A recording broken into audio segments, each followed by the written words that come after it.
Bonjour Manouya, aujourd'hui je reçois Mohamed Ait Arab qui vient nous parler de la loge des francs-maçons. Alors comme moi je suis ignare, tu vas devoir tout m'expliquer. Bien, je suis là pour allumer, c'est le jargon de notre obédience. Allumer le feu, c'est Johnny. Johnny est passé. Hein. Oui, je viens juste après. Allumer une nouvelle loge, puisque l'obédience maçonnique que je représente, à savoir le Grand Orient de France, compte 3 loges en Polynésie, et à partir de samedi, il y aura une 4e loge ici à Tahiti. Donc voilà la raison de ma présence. Alors, ça consiste en quoi, ces loges? Parce que les femmes n'y ont pas droit. Ah, si. Il y a des obédiences, puisque c'est le terme qu'on utilise, il y a des obédiences purement masculines, d'autres purement féminines, et d'autres mixtes. Et la franc-maçonnerie féminine est très active en Polynésie, comme ailleurs dans le monde. Voilà. Alors, qu'est-ce que la franc-maçonnerie? Parce que ceux qui n'en sont pas s'imaginent toujours que c'est très mystérieux, avec des grandes robes et des trucs cabalistiques. Alors, oui, ça c'est l'image hein, et peut-être le fantasme. Alors, on va balayer tout de suite les fantasmes. La maçonnerie, ce n'est pas de la magie, c'est pas une secte, ça n'a rien à voir avec ça. La maçonnerie, c'est quoi? La maçonnerie, elle naît au XVIIIe siècle. C'est-à-dire dans un pays, l'Angleterre ou la France, où il y a une structuration sociale, il y a des nobles, il y a des roturiers, et les maçons considèrent très tôt, avant même la Révolution française, que tous les hommes sont égaux. Voilà, au-delà de l'appartenance à l'aristocratie. Et les premières loges maçonniques sont des endroits où tout le monde est sur un strict pied d'égalité. Voilà. C'est-à-dire que le noble, le comte, le marquis, le baron, il est assis à côté de celui du paysan ou du bourgeois qui, lui, n'a pas de titre de noblesse. Est-ce que c'était des maçons? Ou alors est-ce que c'était des compagnons de France qui étaient dans la construction? Parce qu'on se demande pourquoi toujours. Alors, il y a un lien entre les compagnons, qu'on retrouve aujourd'hui, les compagnons du devoir qui font le Tour de France, qui ont un certain nombre de pratiques, de symboles qui sont empruntés à la maçonnerie. Mais la maçonnerie, c'est différent. La maçonnerie que l'on appelle spéculative, c'est vraiment un lieu où des hommes, des femmes se rencontrent, comme je le disais tout à l'heure, sur un strict pied d'égalité, pour réfléchir ensemble à la façon d'améliorer la société. Ce qui intéresse les maçons, et la démarche qui est au cœur du fonctionnement maçonnique, c'est l'humanisme. C'est-à-dire que ce qui nous importe, c'est comment améliorer l'homme, comment améliorer l'environnement dans lequel évoluent les hommes. Et les premières loges maçonniques, dès le XVIIIe siècle, réfléchissent, dans une société qui est la monarchie, avec un pouvoir royal très fort, comment justement arriver à l'égalité, comment arriver à la fraternité, comment arriver à une forme de démocratie. Et lorsque la révolution de 1789 va éclater, alors bien sûr les francs-maçons ne sont pas, ça aussi c'est un fantasme, la révolution de 1789 n'est pas l'œuvre des francs-maçons. Mais c'était dans l'air de toute façon, c'était dans l'air. Il y avait beaucoup de choses qui se passaient, beaucoup d'intellectuels qui avaient envie que ça change. Mais... Tout à fait. Et les idées qui étaient agitées dans les loges maçonniques, c'était aussi les idées qui étaient agitées par les philosophes. Le siècle des Lumières. Voilà, exactement. Ça a été en fait un bouillon de culture qui a fait émerger cette révolution. C'était une conjonction d'éléments à laquelle les francs-maçons ont pris leur part. Voilà un petit peu comment est née cette maçonnerie au milieu du XVIIIe siècle. Et donc ensuite, alors on se distribue par loge, parce qu'il y a plusieurs francs-maçonneries. Il y a le Grand Orient, il y a d'autres obédiences, si je ne me trompe pas. Et alors, comment se fait-il? Parce qu'il y a d'autres cheminements de pensée d'humanisme. Globalement, la façon dont on travaille dans une loge maçonnique, quelle que soit l'obédience, est à peu près à 90%, je vais dire, identique. Après, nous avons des cheminements différents. Il y a des loges, des obédiences, on va dire, beaucoup plus spiritualistes. La particularité du Grand Orient de France que je représente, c'est que très rapidement, nous nous sommes voulus des maçons engagés.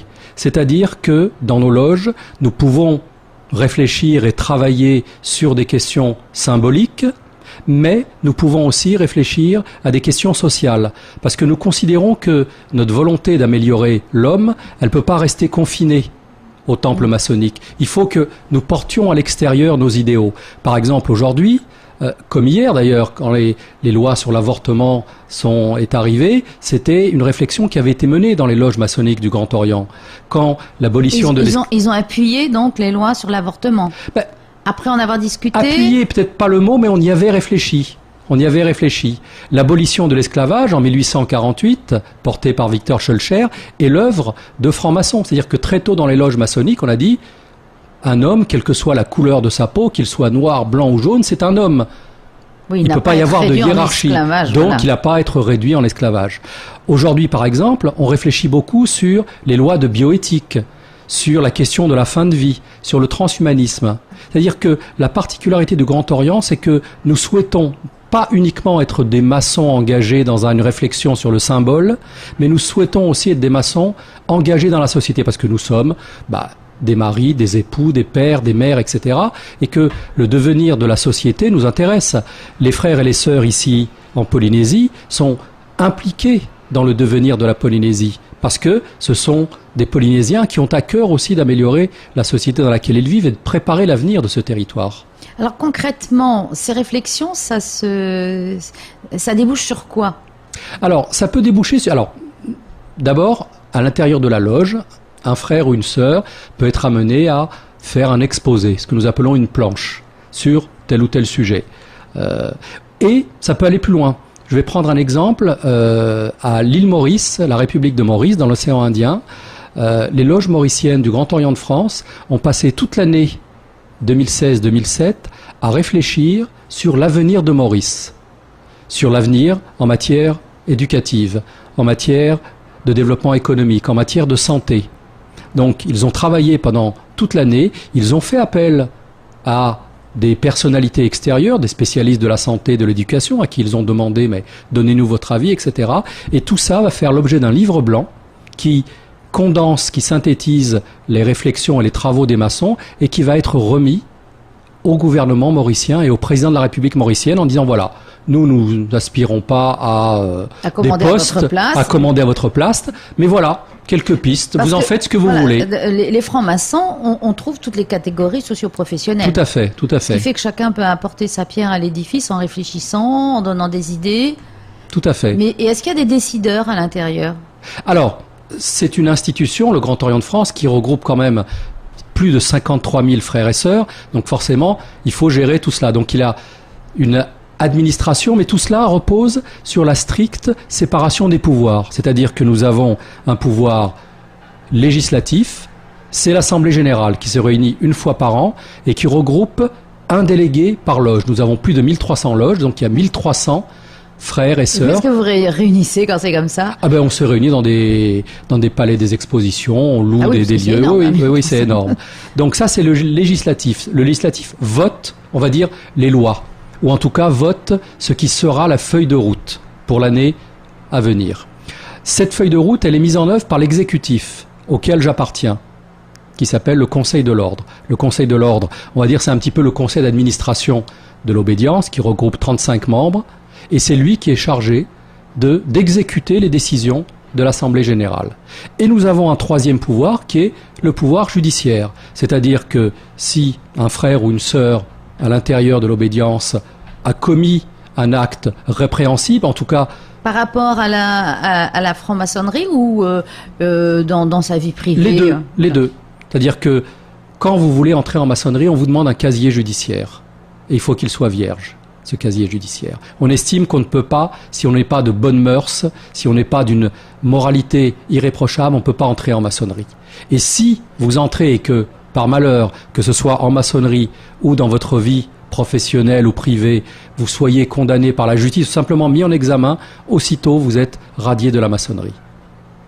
Ici, on en connaît qui sont restés un bout de temps. Je ne dirai rien. Mais quelquefois... C'est pour ça que je posais des questions, parce que oui, bien sûr. Ici c'est tout petit, on sait des fois que parfois la loi n'est pas appliquée. La loi de la République. La loi des francs-maçons. Si, elle est appliquée. Mais on ne sait pas tout, voilà. C'est peut-être lent, parce que nous sommes une grosse structure, oui, puis il faut réfléchir, mais la loi est appliquée. Parce qu'il faut laisser aussi la présomption d'innocence. Il faut permettre au frère ou à la sœur mise en cause de se défendre. Mais la loi, Elle marche peut-être à pas lents, mais elle est appliquée. Bien, bon, écoute, c'est rassurant. Et donc ici, tu vas ouvrir une nouvelle loge. Exactement. Oui. Parce qu'il y a trop de monde, il y a un nombre maximum de participants par loge. Non, il y a on va dire 2 raisons qui font qu'à un moment donné, les frères ou les sœurs d'un territoire souhaitent ouvrir une nouvelle loge. Soit effectivement la loge dans laquelle ils sont a grossi, ils sont 50, 60, 100, et ils estiment que c'est un chiffre important, que peut-être on peut créer une deuxième loge. Ou est-ce que c'est plus compliqué pour réfléchir ensemble quand on est 50? Bien sûr. À 100, c'est difficile de prendre la parole, etc. Même si nos rituels permettent une prise de parole, j'allais dire, totalement apaisée et sereine. Quand vous êtes en loge et que vous vous exprimez, contrairement au monde profane, vous savez que personne ne va vous interrompre. Vous pouvez développer votre pensée jusqu'au bout. Et le rituel fait en sorte que on va pouvoir échanger, mais il n'y a jamais d'affrontement. Et ça, c'est très important. Alors, si les 100 personnes d'une loge peuvent parler le temps qu'elles veulent, oui. Alors, comme nos tenues ne durent pas indéfiniment, donc c'est vrai que... Donc ça, c'est la première raison. Quand on est trop nombreux, on peut décider qu'effectivement, il faut créer une deuxième association. Ou bien, la deuxième raison, c'est par exemple de travailler sur un rituel ou de faire une loge mixte, puisque maintenant, depuis 2010, le Grand Orient de France, qui était une obédience strictement masculine, est passé à la mixité. Donc depuis 2010, nous avons des sœurs qui sont membres du Grand Orient. Alors pour l'instant, ça ne représente pas grand-chose, peut-être 15%, mais bon, c'est 2010. Et donc une loge peut très bien décider, une loge masculine, dire voilà, on va créer à côté peut-être une loge mixte pour les frères qui souhaitent travailler en mixité. Donc, mais comment sont recrutés les francs-maçons? Est-ce que c'est quelqu'un qui pose sa candidature ou alors c'est par cooptation et on se dit tiens...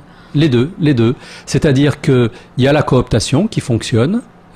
Voilà, j'ai un ami, une amie, je pense qu'elle est intéressée par les valeurs humanistes, par les principes de laïcité, de solidarité, de liberté, d'égalité, fraternité, parce que le triptyque républicain est aussi la devise des maçons du Grand Orient de France. Et je lui en parle et je vois si il ou elle est intéressé. Ça, c'est un premier mode, on va dire, de recrutement. Et puis, il y a un deuxième très simple, c'est aller sur le site du Grand Orient de France, godf.org, et vous postez une demande en disant voilà, je suis Madame X, Monsieur Y, je suis intéressé par les valeurs que vous défendez, je souhaite être des vôtres, entrer en franc-maçonnerie et on fait suite à votre candidature. Voilà. Et donc après il y a un petit quand même un entretien. Ah bien sûr. Après il y a toute une procédure effectivement. Donc on voit où se trouve la personne, son lieu de résidence, et à ce moment-là, on contacte, c'est ma fonction d'ailleurs pour la région 03, on contacte les loges les plus proches en disant voilà, il y a Madame X qui est intéressée, appelez-la, prenez contact avec elle, et si elle souhaite entrer en maçonnerie, effectuez les démarches pour procéder à son entrée chez nous.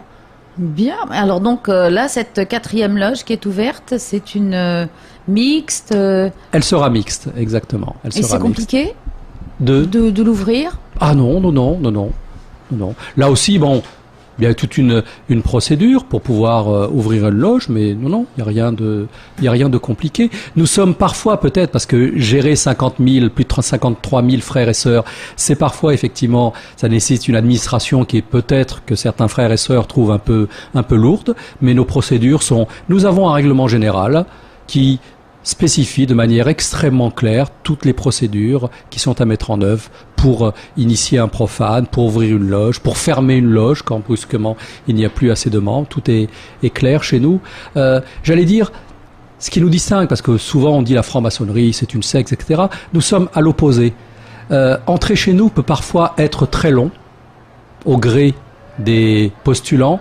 Par contre, demain, vous ne voulez plus être membre de la franc-maçonnerie parce que vous n'y trouvez pas votre compte, parce que ce que vous aviez pensé être la franc-maçonnerie ne correspond pas à ce que vous y trouvez. Une simple lettre en disant à la date de temps, je décide de démissionner de la franc-maçonnerie et vous quittez la franc-maçonnerie de la manière la plus simple qui soit.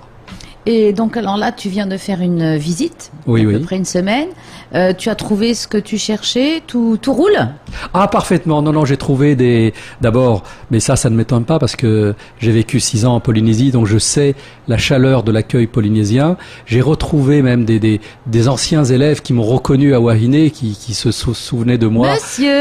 Exactement, sur le quai de Faré. Et ça, c'est très émouvant. J'ai vraiment ressenti, comment dire, la chaleur de l'accueil des gens de ce pays, je crois, et ça c'est quelque chose qu'il faut préserver. Il y a vraiment quelque chose ici, il y a une relation à l'autre qui est d'une grande richesse, et c'est peut-être pour ça aussi que la franc-maçonnerie fonctionne bien, parce que dans la franc-maçonnerie, c'est aussi un lieu de convivialité et de bienveillance. Et j'ai retrouvé, bien sûr, Tahiti a changé, il y a plus de voitures, il y a des routes qui se sont construites, il y a de nouveaux lotissements, mais globalement, j'ai retrouvé la même chaleur, la même convivialité, la même gentillesse, le même respect de l'autre que j'ai connu il y a 16 ans. Bien. Eh bien, donc, ton séjour s'achève. Tu repars heureux avec une 4e loge et Tout à fait. on te reverra bientôt, j'espère. Si je peux me permettre, Inch'Allah. Merci, Mohamed. Merci à toi.